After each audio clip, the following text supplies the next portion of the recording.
So what are the important steps for utilities exploring the ArcGIS Utility Network?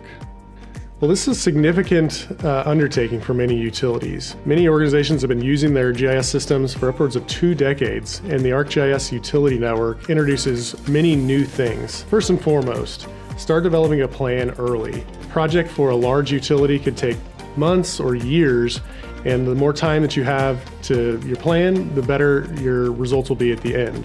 Look at the project in smaller chunks, so maybe focusing on data quality and your systems that you have tied to your GIS. A huge component of a successful utility network project is change management and user training. The tools you'll be giving to your workforces are significantly different than those we've been using before. So focusing in each of these areas will allow you to have a successful project.